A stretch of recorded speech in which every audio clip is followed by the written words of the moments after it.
When I first moved into my new lakefront home, I thought I'd finally found peace.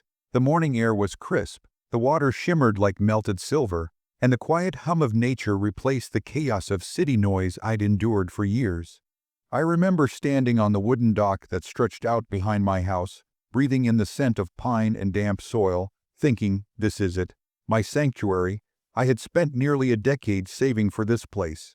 It wasn't just a house, it was the life I dreamed of. The previous owner told me the lake was private, but that each property owner along the shore held shared rights. I didn't question it then, not knowing that my first week here would turn into a storm I never expected. It was only my third morning in the new house when I heard the sound of tires crunching on gravel. I looked up from my coffee to see three SUVs pulling up at once, white, shiny, and oddly identical. Out stepped a group of people wearing matching polos with a small emblem, Lakewood Estates HOA. Their leader, a tall woman with sharp eyes and a clipboard, walked straight toward my dock like she owned it. "Excuse me," she called out, her voice cutting through the morning calm. "You can't have that dock here. It violates community regulations." I blinked, confused, thinking she must have the wrong house. "I just moved in," I said politely. "This dock was here before I bought the place." She smiled, but it wasn't friendly. "Doesn't matter. It's on HOA property." Her words hit like a slap. HOA property? The lake was right behind my deeded lot. I'd checked that before buying. I felt a slow burn in my chest, the kind that comes from someone walking into your home and claiming your furniture as theirs. The other members stood behind her, arms folded, watching me like I was the one trespassing. I tried to stay calm. "I think there's some misunderstanding," I said, but she interrupted with a sharp gesture of her clipboard. "You have 48 hours to remove it. Otherwise, we'll fine you for every day it stays." My coffee cup trembled in my hand. This wasn't how I imagined my first week here, being bullied by a group of strangers who hadn't even said welcome. That night I barely slept. The sound of the lake that had once soothed me now felt heavy and restless, as if it shared my unease. I replayed their words again and again. HOA property, fines, removal. I knew what I'd signed at closing, and I was certain the dock was on my lot. So why were they so confident? I got up at 3 a.m., turned on my desk lamp, and spread out the papers for my purchase: survey maps, deeds, water rights documents. And there, highlighted in faded yellow ink by the previous owner, I found something strange. A section marked riparian rights, private water, and submerged land ownership. My breath caught. It didn't just say I had access. It said I owned the portion of the lake that bordered my property, including the submerged land beneath it. By sunrise, I had already called the county records office. The clerk confirmed it. "Yes, sir," she said. "That lake was originally part of a private ranch before it was divided into lots. Your parcel includes ownership of your section of the lakebed. Technically, that means any dock or structure attached to it is under your jurisdiction." I sat back, stunned. The HOA didn't own the lake. I did. Or at least the section they were using for their communal dock. The irony hit me so hard I laughed. They'd stormed in demanding I remove my dock without realizing their own docks rested on my water. I decided then not to say a word. Not yet. Let them make their move first. The storm was brewing, and I was ready for it. 2 days later, I woke up to the sound of hammering. When I stepped outside, I saw 2 HOA men in vests marking the edge of my dock with orange spray paint. My heart sank and my anger rose all at once. "Hey," I shouted, "what are you doing?" One of them, a short man with mirrored sunglasses, barely looked at me. "Orders from the board. This dock's coming down."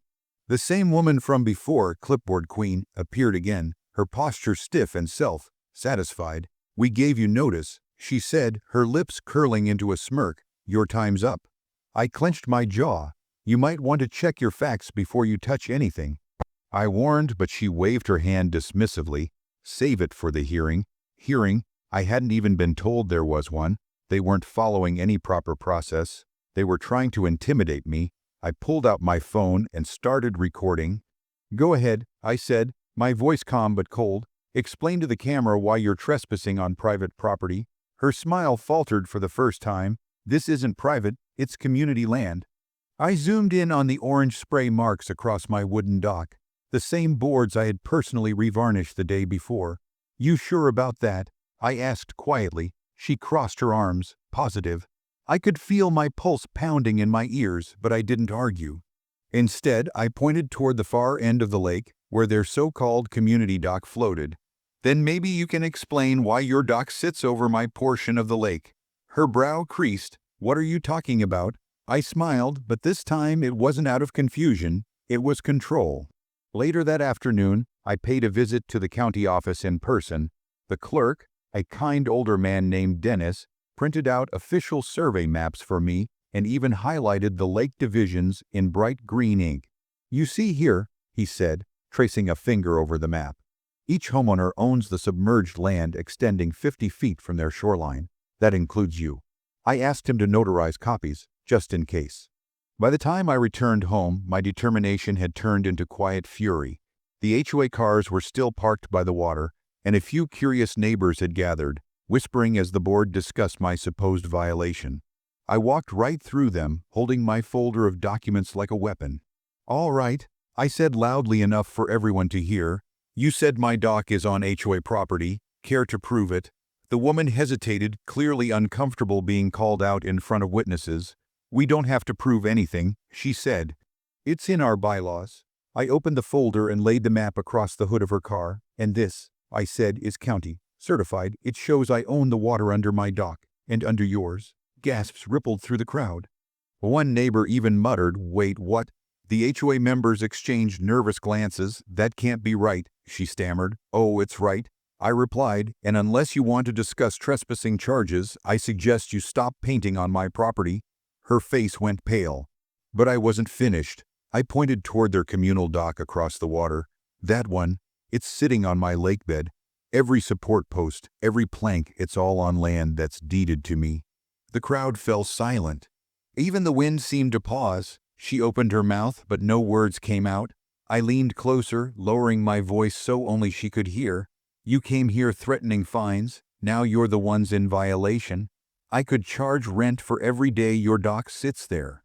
Her clipboard trembled slightly in her hand. The power dynamic had shifted completely. Still, I kept my tone measured, almost calm, as I added, but I'm not unreasonable. I'll give you the same 48 hours you gave me to remove your structures or start negotiating terms. The crowd broke into whispers as I turned and walked away. My heart beat steady for the first time since moving in. The next morning, the neighborhood was buzzing. People who'd barely said hello before now waved as I walked by. You really own the lake? One man asked in disbelief. My dock's on your side too, isn't it? I nodded, keeping my tone polite but firm. Technically, yes, but I'm not here to cause problems. I just want fairness. Word spread fast, faster than I expected. By noon, the HOA president herself, a gray-haired man named Richard, showed up at my door, looking less arrogant than his team.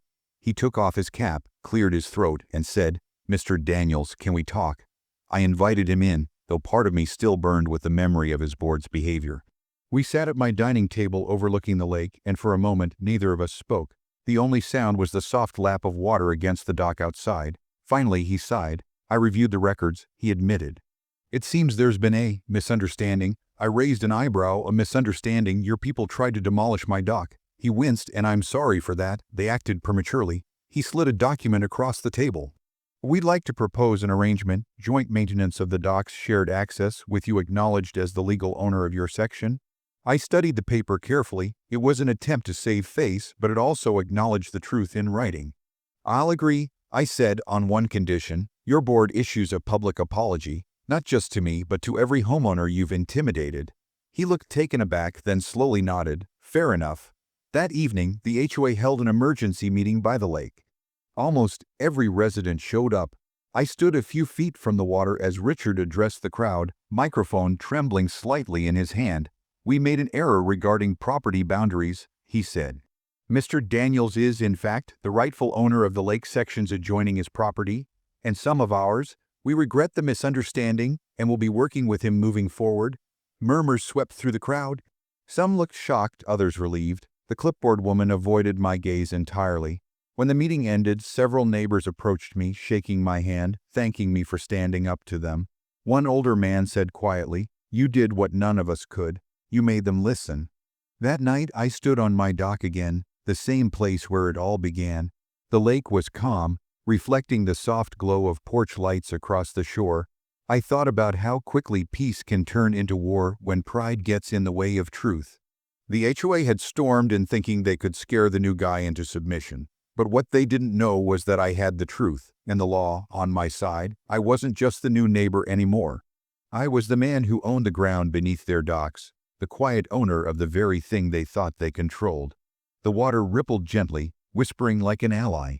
For the first time since moving in, I felt that peace again, not the fragile kind, but the kind you earn after standing your ground.